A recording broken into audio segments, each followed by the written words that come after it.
ఓం నమో భగవతే వాసుదేవాయ. ఓం నమో భగవతే వాసుదేవాయ. ఓం నమో భగవతే వాసుదేవాయ. అజ్ఞానతిమిరాంధస్య జ్ఞానాంజనాశలాకయ చక్షురున్మీలితం येन తస్మై శ్రీగురవే నమః. నారాయణం నమస్కృత్య నరం చైవ నరోత్తమం దేవీం సరస్వతిం వ్యాసం తదో జయముదీరయేత్. శృణ్వతాం స్వకదాః కృష్ణః పుణ్యశ్రవణ కీర్తనః. హృది అంతస్తహి అభద్రాణి విదునోతి సుహృత్సతాం. నష్టప్రాయేషు అభద్రేషు నిత్యం భాగవత సేవయా భగవతి ఉత్తమ శ్లోకే భక్తిర్భవతి నైష్టికీం. మూకం కరోతి వాచాలం పంగుం లంఘయేతి గిరిం యత్కృపతం అహం వందే శ్రీగురుం దినతారణం. పరమానందం మాధవం శ్రీచైతన్య ఈశ్వరం. హరి ఓం తత్సత్. హరే కృష్ణ. కృష్ణాయ వాసుదేవాయ దేవకీనందనాయ చ నందగోపకుమారాయ గోవిందాయ నమో నమః. హరే కృష్ణ.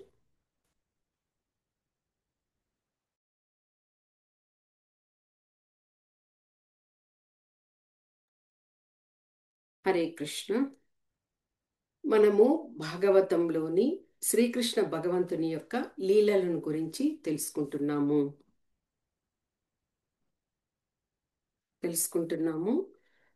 ఇప్పుడు ఈరోజు మనము 11వ స్కందంలోని 1వ అధ్యాయంలో యదువంశంకి శాపము, తర్వాత యదువంశం వారందరూ కూడా ప్రభాస తీర్థానికి వెళ్ళడము, అక్కడ ఒకరికొకరు ఆ యొక్క తుంగ గడ్డితో ఉన్నటువంటి దానితో ఒకరినొకరి మీద ఇది విసురుకొని దాని ద్వారా వారి యదువంశం వారందరూ కూడా మరణించడము, తర్వాత భగవంతుడు అక్కడే ఉండి అవన్నీ చూస్తూ కూడా ద్వారకా నగరం మునిగిపోవడము, భగవంతుడు అంతర్ధానం అవ్వడము, ఈ విషయాలన్నింటినీ కూడా మనకి భాగవతంలో 11వ స్కందంలో తెలియజేయబడుచున్నది.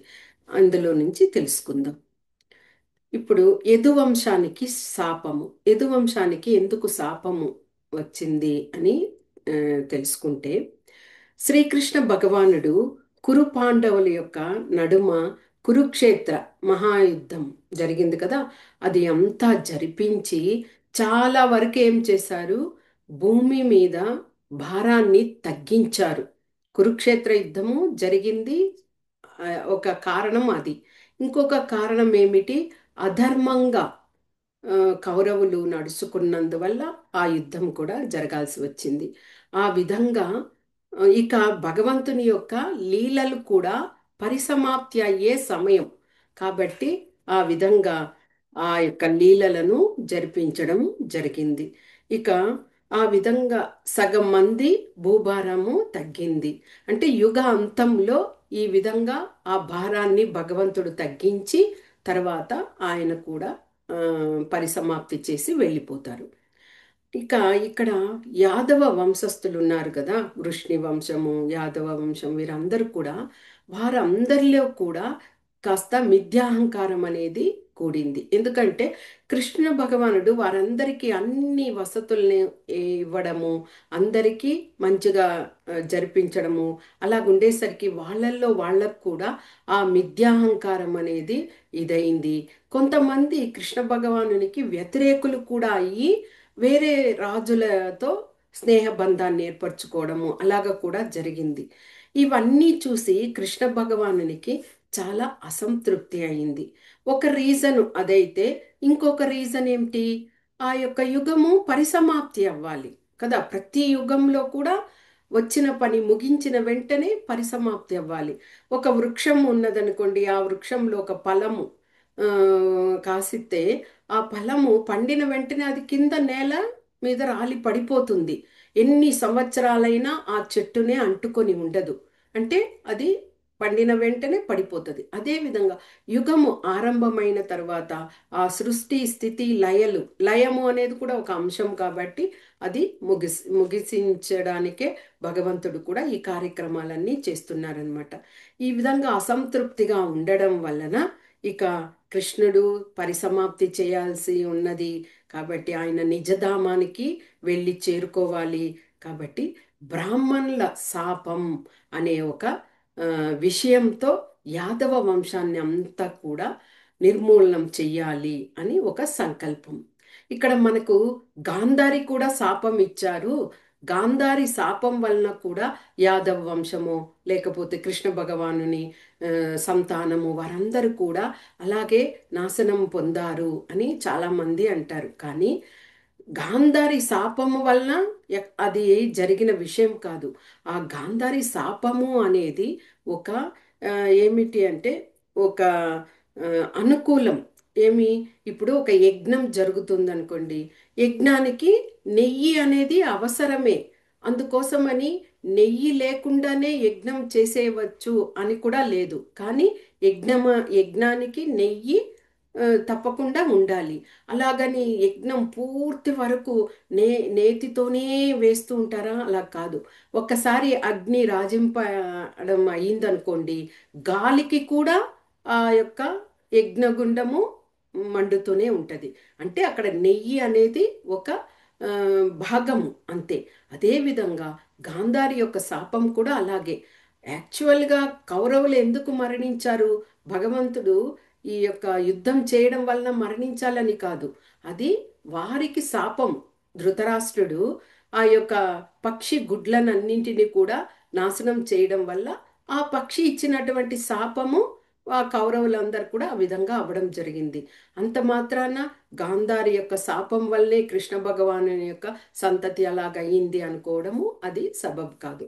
ఇవన్నీ ఏమిటి? ఇప్పుడు ఈ బ్రాహ్మణులు శాపం ఇస్తున్నారు, ఇవంతా ఏమిటి అంటే ఇక పరిసమాప్తికి వీరందరూ కూడా చేదూడ అన్నమాట. ఆ విధంగా ఇవ్వడం వలన అది పరిసమాప్తి అవుతుంది. ఆ విధంగా తర్వాత ఏమైంది, ఒకసారి ఆ, కృష్ణ భగవానుని దర్శించడానికి ద్వారకకు నారద మహర్షి, విశ్వామిత్రుడు, మిగిలిన వారందరూ ఋషులు మునులు అందరూ కూడా వచ్చారనమాట. ఆ సమయానికి కృష్ణ భగవానుడు జాంబవతి యొక్క కుమారుడైనటువంటి సాంబుడు కూడా అక్కడ తన స్నేహితులతో ఆడుకుంటూ ఉన్నాడు. ఇలాగ మునులందరూ వచ్చేసరికి వారికి కొద్దిగా వారిని ఆట పట్టించాలి అనుకొని వెంటనే సాంబునికి ఒక వస్త్రం అంటే చీర లాంటిది ధరింపజేసి, అది కూడా ఒక గర్భవతిగా ఉన్నటువంటి స్త్రీలాగా తయారు చేసి అతడు కష్టపడుతూ నడుస్తూ వస్తుండగా అతన్ని ఒక స్నేహితుడు పట్టుకొని రావడము ఆ విధంగా చేస్తున్నారనమాట. అది ఆ, ఆ విధంగా చేస్తూ ఈ నారదముని విశ్వామిత్రుడు అందరూ వస్తున్నారు కదా, వారి దగ్గరకు వచ్చి అందులో సాంబుని యొక్క ఒక స్నేహితుడు చెప్తారు, మునివర్య, ఇతనికి ఆ, అదే స్త్రీ అంటే అదే బిడ్డ, ఆడబిడ్డ పుడుతుందా లేకపోతే మగపిల్లవాడు కలుగుతాడా అని హేళనగా వారిని అడగడం జరిగింది.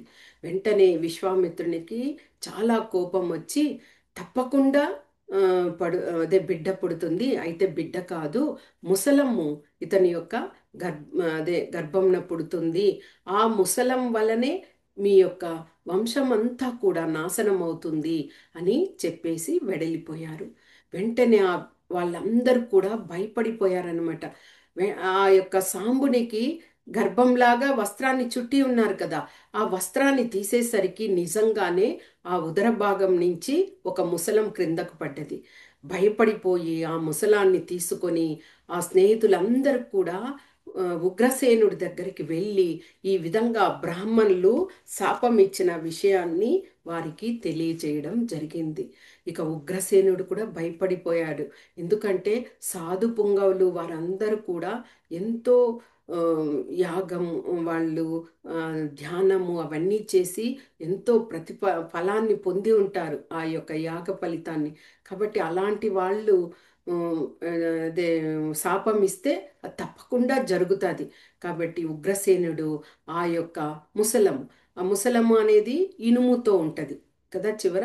దానిని చక్కగా అది కొట్టడానికి లేదు, చక్కగా అరగదీయించి కొంత మాత్రంకు అరిగిన దానిని అంతా కూడా సముద్రంలో కలిపివేయడం జరిగింది. ఇక చివరగా వచ్చిన ఆ యొక్క ఇనుముని చిన్న చిన్న భాగాలుగా ఖండించి దానిని కూడా ఆ నీటిలో వేయడం జరిగింది. అది ఆ యొక్క నీటి ప్రవాహానికి ఆ దారులంతా కూడా వచ్చి ఒక ఒడ్డున చేరిపోయి అక్కడ ఒక తుంగ గడ్డిలాగా అది మొలవడం జరిగిందనమాట. ఇక ఆ చిన్న తునక ఒక దానిని ఒక చాప మింగివేయడము, ఆ చాప ఒక జాలరికి దొరకడము, ఆ జాలరి ఆ చాపను కోసినప్పుడు అందులో నుంచి ఆ ఇనుప ముక్క చాలా పదునుగా ఉన్నది. దానిని అక్కడ ఉన్నటువంటి జరా అనే ఒక ఆ, వేటగాడు అది తన బాణాలకు సంధిస్తే బాగా జంతువులన్నీ కూడా అదే వాటికి చంపడానికి బాగుంటాయి అని ఆ జర ఆ యొక్క భాగాన్ని తీసుకొని తన యొక్క బాణానికి అది సంధించడం జరిగిందనమాట. ఈ విధంగా అయిన తర్వాత పూర్తిగా అవన్నీ కూడా అలాగా అయ్యింది. అప్పుడు ఇక కృష్ణ భగవానుని యొక్క విషయము, ఈ విషయము అంతా కూడా కృష్ణ భగవానునికి కూడా తెలిసింది.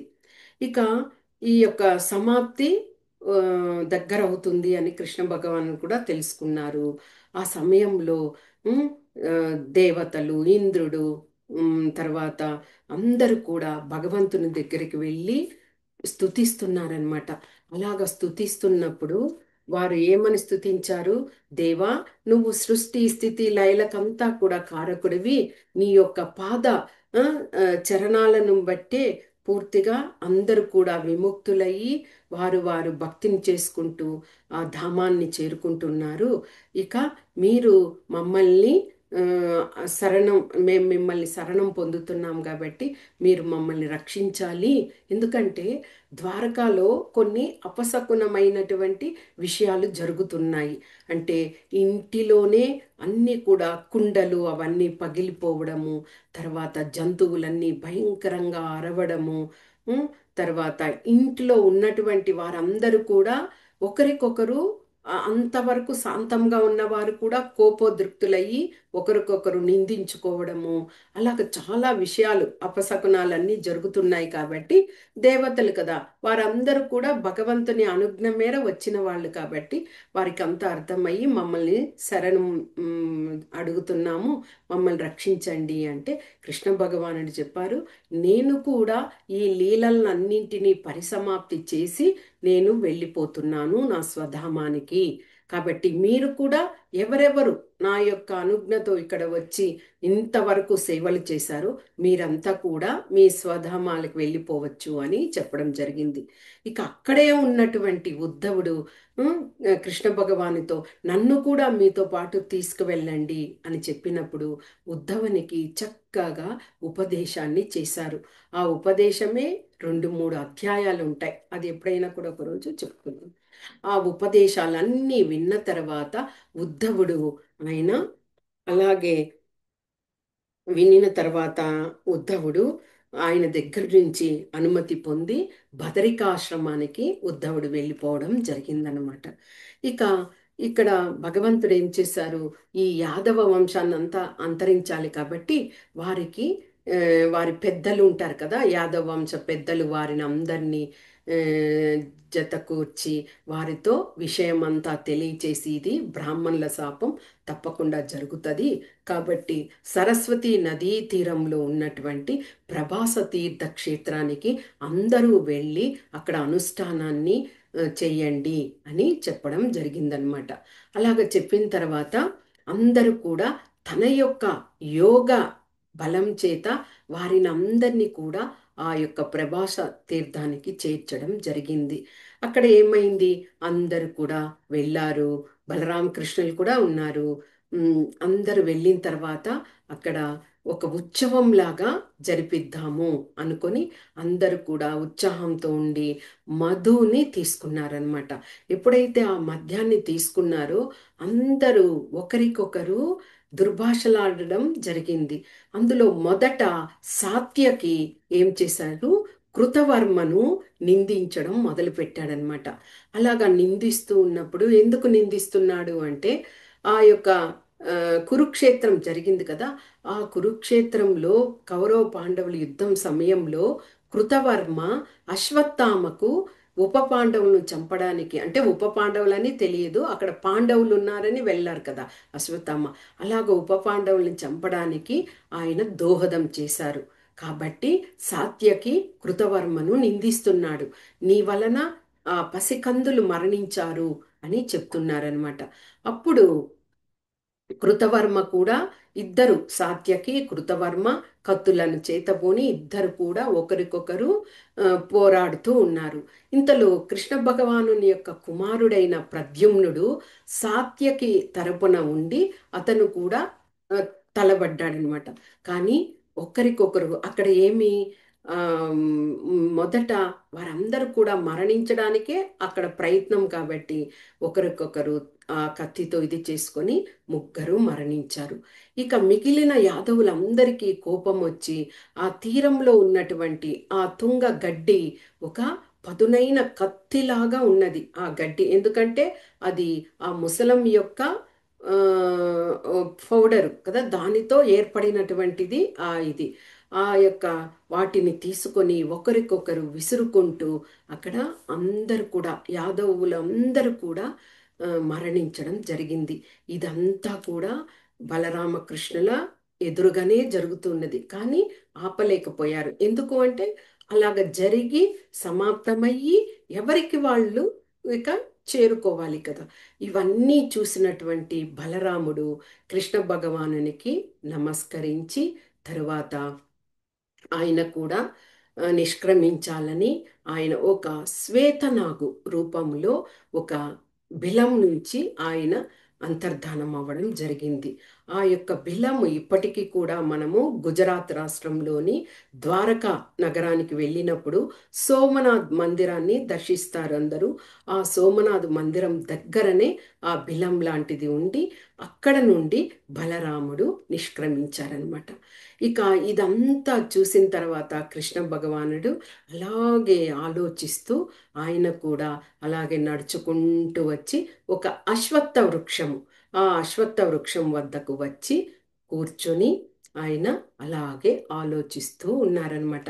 ఆలోచిస్తూ ఉన్నప్పుడు ఆయన తన శిరస్సు కింద చేతిని ఉంచి కాళ్ళను చాపి ఒక కాళ్ళ మీద ఒక అదే పాదాన్ని ఉంచి ఆయన అలాగే ఆలోచిస్తూ ఉండగా అది ఒక బాగా పొదలు ఉన్నటువంటి ప్రదేశంలో కృష్ణ భగవానుడు అక్కడ ఉన్నారు.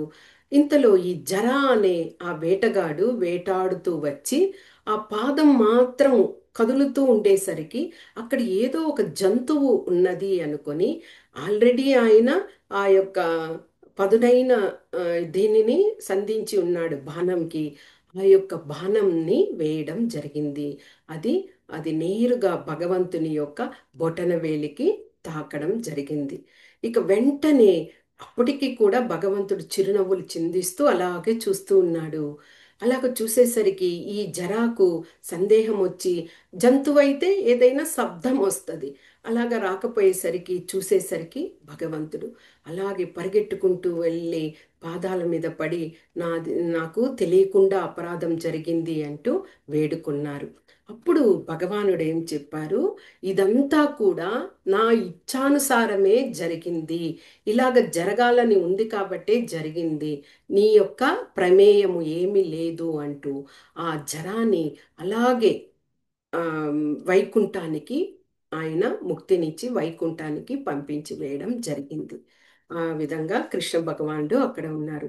ఇదంతా కూడా కృష్ణ భగవానుడితో పాటు వచ్చిన ఆ, రథసారథి అయిన ధారకుడు గమనిస్తూ ఉన్నాడు. వెంటనే ధారకుడు అక్కడికి రావడం జరిగింది. ఆ సమయంలో కృష్ణ భగవానుడు ఎలాగా ఆ చెట్టు క్రింద ఉన్నారు అన్నది మనకి ఈ శ్లోకంలో ఉన్నది. ఓకే, ఇది మనకి 11వ స్కందంలో అధ్యాయం 30లో 42వ శ్లోకాల్లో చెప్పబడి ఉన్నది.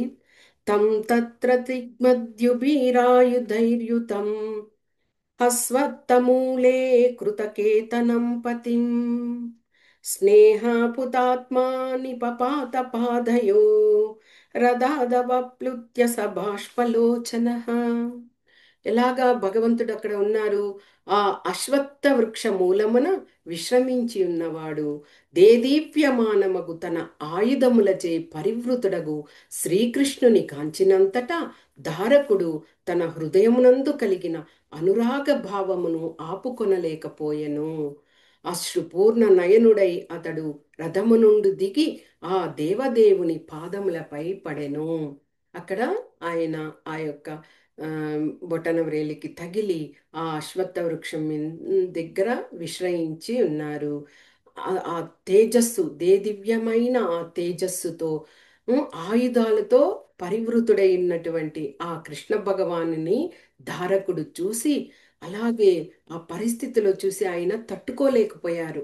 అలాగే బాధతో దుఃఖంతో విలపిస్తూ వెళ్ళి ఆ భగవంతుని పాదాల మీద పడ్డారట. ఇక అదే 11వ స్కందంలో అధ్యాయం 30లో 44వ శ్లోక. ఇతి బ్రువతి సూతవైరదో గరుడ లాంఛన కయుత్పపాత రాజేంద్ర శాశ్వధ్వజావుదీక్షత. ఇక్కడ ఏమి, ఇంకా ధారకుడు అలాగే కళ్ళప్పగించి భగవంతుణ్ణి చూస్తూ ఉన్నాడు. అతని కళ్ళ ముందటే ఏమైనది? ఆ యొక్క దివ్యమైన రథం, ఆ రథము నిలిచి ఉన్నది. ఆ రథానికి 4 అశ్వాలు ఉన్నాయి. ఆ అశ్వాల పేర్లు ఏమిటి అంటే సుగ్రీవ, మేఘపుష్ప, వల్హక, శైభ్య అనే ఆ దివ్యమైన ఆ, అశ్వాలతో ఆ రథము దివ్యమైనదిగా ఉన్నది. అందులో ఆసీనుడై భగవంతుడు ఉన్నారు. ఆ సమయంలో ఆయన యొక్క ఆయుధాలన్నీ కూడా అలాగే పైకి ఎగిరి వెళ్ళిపోతూ ఉన్నాయట. అంటే ఇంకా ఆయన వద్ద ఉన్నటువంటి అన్నీ కూడా ఒక్కొక్కటిగా ఆ, నిష్క్రమిస్తూ ఉన్నాయి. భగవంతుడు ఆ రథంలో ఉన్నారు. అలాంటి సమయంలో అక్కడికి అందరూ చేరుకున్నారట. ఇది మనకు ఏకాదశ స్కందము 11వ స్కందములో అధ్యాయం 31లో మనకి 2, 3వ శ్లోకాల్లో తెలియచేస్తున్నారు.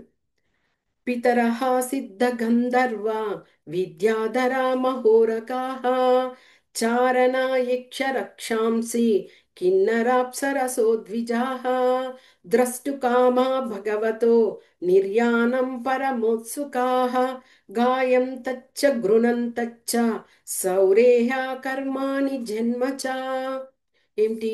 పితృదేవతలు, సిద్ధగణము, గంధర్వులు, విద్యాధరులు, మహావర్గములు, చారణులు, యక్షులు, రాక్షసులు, కిన్నెరులు, అప్సరసలు, గరుడ బంధువులు అందరూ కూడా ఆ భగవంతుడు నిష్క్రమిస్తున్నది దర్శించాలని పరమ ఆతురతో వచ్చారట.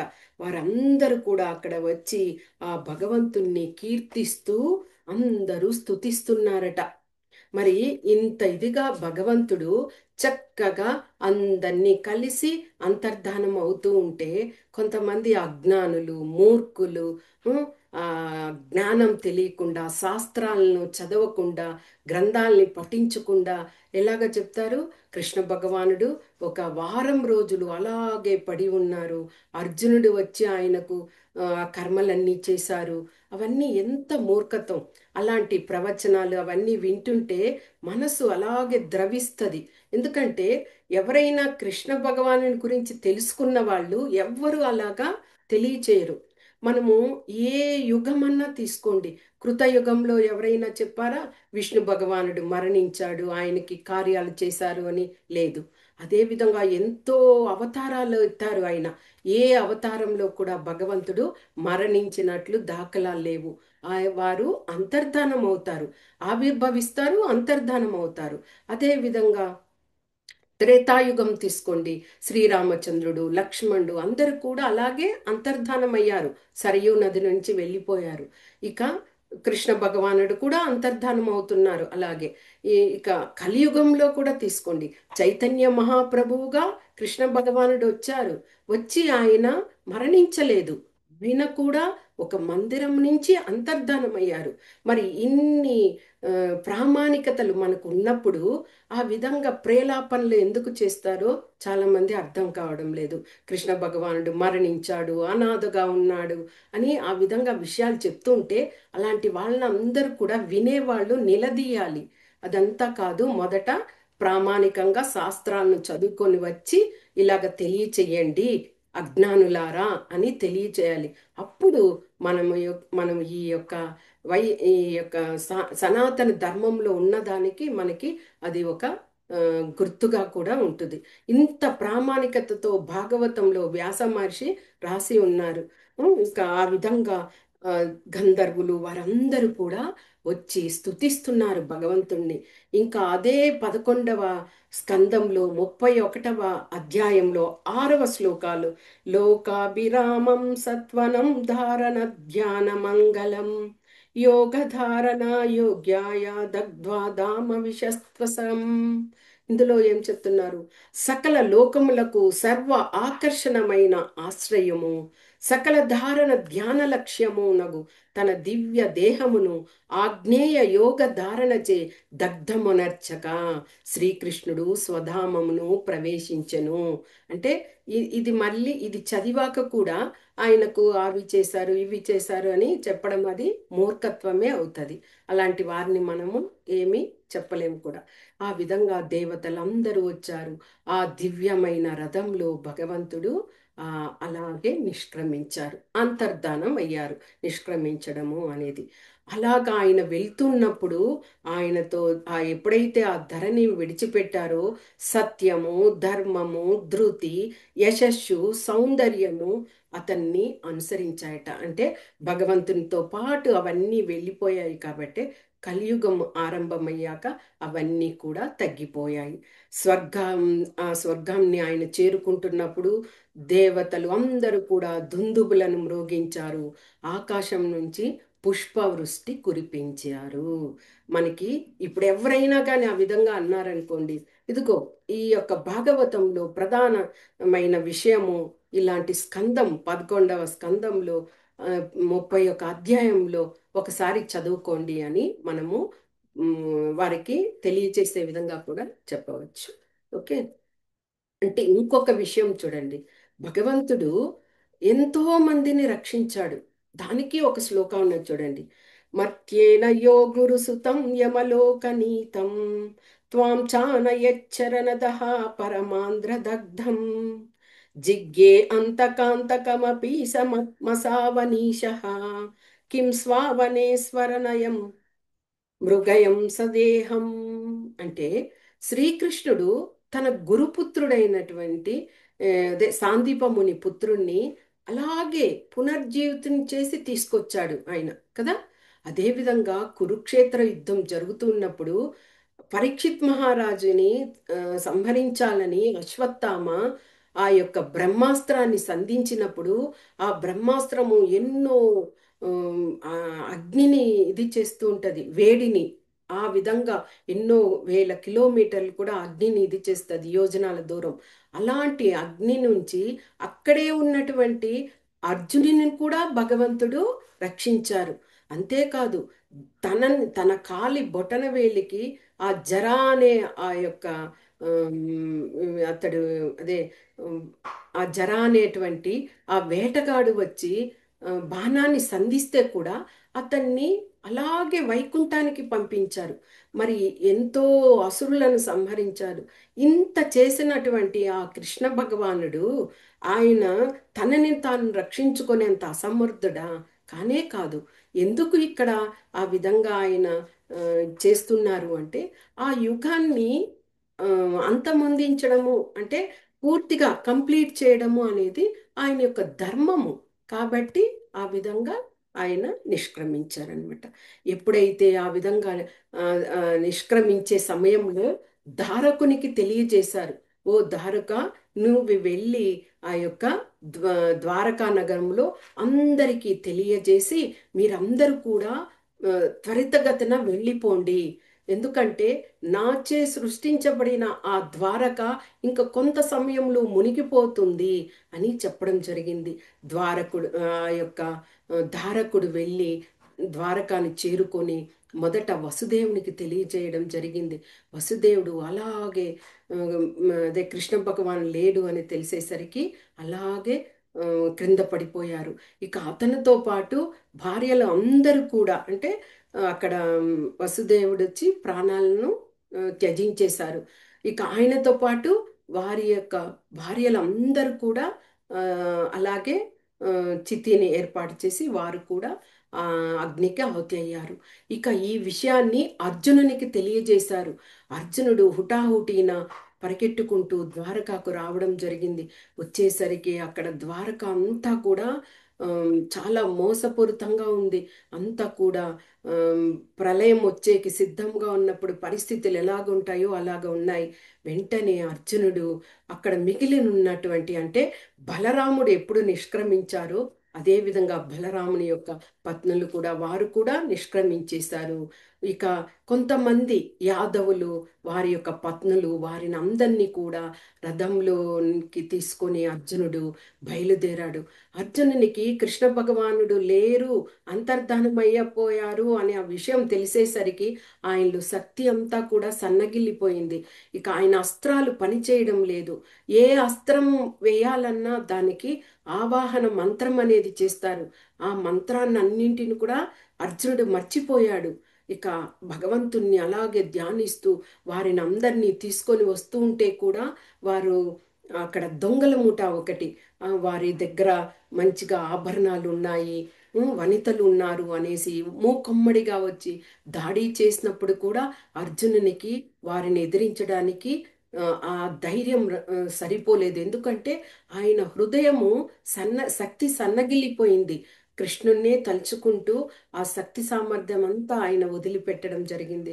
కాబట్టి కొంతమంది ఆ ఆభరణాలు వనితలను కూడా తీసుకువెళ్ళిపోవడం జరిగింది. మిగతా ఉన్నటువంటి భగవంతుని యొక్క పత్నులు అందరూ కూడా అగ్నిని రాజింపజేసి అక్కడ అగ్నిలో వారు ఆహుతి అవ్వడము జరిగింది. ఆ విధంగా పూర్తిగా అయిన తర్వాత అర్జునుడు మిగిలిన వారిని అందరినీ కూడా ఇంద్రప్రస్థానికి తీసుకురావడం జరిగింది. అందులో ముఖ్యమైన వారు ఎవరు అంటే భగవంతుని యొక్క మునిమనవుడైనటువంటి వజ్రనాభుడు. వజ్రనాభుడు ఎలాగా ప్రద్యుమ్నుడు, ప్రద్యుమ్నుని కుమారుడు అనిరుద్ధుడు, అనిరుద్ధుని కుమారుడు తర్వాత ఈ యొక్క అదే వజ్రనాభుడు. ఈ వజ్రనాభుడిని తీసుకువచ్చి ఆయన మిగిలిన యాదవులందరూ ఉన్నారు కదా, ఆ యాదవులందరికీ కూడా ఆమ్, రాజుగా ఆయనకు పట్టాభిషిక్తుణ్ణి చేయడం జరిగింది అర్జునుడు. తర్వాత ఆ విధంగా భగవంతుడు అంతర్ధానమైన తర్వాత పాండవులందరూ కూడా చాలా దుఃఖానికి లోనయ్యి అలాగే కొన్ని రోజులు కొన్ని సంవత్సరాలు అంటే 36 సంవత్సరాలు వారు కూడా ఆ విధంగా తమ జీవితాలను గడుపుతూ చివరికి పరీక్షిత్ మహారాజుకు ఆ పరీక్షిత్ మహారాజుని రాజ్య పట్టాభిషిక్తుని చేసేసి వీరందరూ కూడా మహాప్రస్థానం అన్న దేంట్లో వెళ్ళిపోయి ఒక్కొక్కరు అంటే పాండవులు, ద్రౌపది అందరూ కూడా ఒక్కొక్కరు విముక్తులయ్యి ఆ, ధామం చేరుకున్నారనమాట. ఆ విధంగా ఆ మహాప్రస్థానం అనేది కూడా జరిగింది. అంటే ఇక్కడ మనము ముఖ్యంగా తెలుసుకోవలసింది భగవంతుడు ఆ యొక్క మనకి భగవద్గీతలో తెలియజేసిన విధంగా ధర్మాన్ని రక్షించడానికి, ఓకే, తర్వాత ధర్మబద్ధమైన వాళ్ళను ఆ, రక్షించడానికి, అదేవిధంగా అధర్మపరులను శిక్షించడానికి వీటి యొక్క మూలకంగానే ఆయన ఇలాంటి ఆ జగత్ యొక్క ధామంలో ఉండి ఆయన ఈ మనుష్య రూపేణ శ్రీరామచంద్రుడు మనుష్య రూపంగా, కృష్ణ భగవానుడు మనుష్య రూపేణ ఇలాగ వచ్చినా కానీ వాళ్ళు సాధారణమైనటువంటి మనలాంటి వ్యక్తులు కారు. వాళ్ళు మానవులుగా ఉంటే కూడా వాళ్ళ దేహం అంతా కూడా ఆధ్యాత్మిక దేహం. అందుకని ఆ, రాముడు మరణించాడు, కృష్ణుడు మరణించాడు, బలరాముడు మరణించాడు అని చాలామంది పిచ్చిగా మాట్లాడుతూ ఉంటారు. అదంతా కూడా కాదు. ఎందుకంటే వాళ్ళు భగవంతులు అన్నప్పుడు వాళ్ళు వచ్చి మరణము ఏవి ఉండదు. భగవంతుడు చెప్పారు కదా. మామూలుగా ఆయన యొక్క గురించి తెలుసుకొని ఎవరైతే ఇదవుతారో వారందరూ కూడా ఆయన యొక్క ధామానికి చేరుకుంటారు. అంటే ఏమి, ఆయనకి ఆ యొక్క ధామంకి తిరిగి వెళ్ళిపోయే ఆ అంతర్గత శక్తి ఉన్నది. కాబట్టి ఆయన మనకి భగవద్గీతలో కూడా 4వ అధ్యాయంలో 9వ శ్లోకాల్లో కూడా ఏం చెప్పారు? జన్మ కర్మ చమే దివ్యం ఏవం యో వేత్తి తత్వతః త్యక్వా దేహం పునర్జన్మ నైతి మాం ఏతిషో అర్జున. అంటే ఎవరైతే నా జన్మ కర్మ రహస్యాలను తెలుసుకుంటారో, లీలలను శ్రవణం చేస్తారో, స్మరిస్తారో, అలాగ ఉంటారు, వారందరూ కూడా నా వద్దకు చేరుకుంటారు అర్జున. ఇందులో ఎలాంటి సందేహం లేదు అని అంటారు. అంటే ప్రతి యుగంలో ఆయన ఆవిర్భవిస్తారు, ప్రతి యుగం అంతంలో ఆయన అంతర్ధానమైపోయి మళ్ళీ తరువాతి యుగానికి ఆయన సిద్ధంగా ఉండి ఆవిర్భవించడానికి ఉంటారనమాట. కాబట్టి ఇది తెలుసుకోవాలి. మనము భాగవతము భగవద్గీతలు చదువుతుండి కూడా ఎవరైనా ఈ విధమైనటువంటి పిచ్చిగా మాట్లాడుతూ ఈ విధంగా మరణించారు, 7 రోజులు ఉన్నారు, అలాగ జరిగింది, ఇలాగా ఒక మనుషుల్లాగా భగవంతుల్ని తెలియచేస్తారు చూడు, అవన్నీ కూడా మనము తప్పకుండా ఖండించాలి. మనము ఈ యొక్క భాగవతాన్ని చదువుతున్నందుకు మనం సార్థకత ఏమిటి అంటే అలాంటి విషయాలను మనము తప్పకుండా ఖండించాలి. వాళ్ళకి ఇవన్నీ తెలియచేయాలి. ఈ విధంగా పుస్తకం గ్రంథాల్లో ఉన్నాయి, దయచేసి దాన్ని చదువుకోండి, ఆ విధంగా ఆ, మాట్లాడకూడదు అని కూడా మనం తెలియచేయగలిగిన ఆ ధైర్యాన్ని మనం పొందగలగాలి. ఇదంతా మనకు ఆ శక్తి ఎలాగా, ఆ భగవంతుడు ఇచ్చినటువంటి ఆ యొక్క శక్తి, ఆయన్ని విశ్వసిస్తాము, నమ్ముతాము కాబట్టి ఆ శక్తిని మనము పొందాలి. ఇది ఏ, చక్కగా భగవంతుడు ఏ విధంగా అంతర్ధానమయ్యారో, అంతర్ధానం అన్న విషయమే మనకి ఇక్కడ ముఖ్యమైన విషయం అది ఆ, అని తెలుసుకున్నాం. ఓకే, హరే కృష్ణ. వాంఛా కల్పతరుభ్యశ్చ కృపా సింధుభ్య ఏవ చ పతితానాం పావనేభ్యో వైష్ణవేభ్యో నమో నమః. హరే కృష్ణ.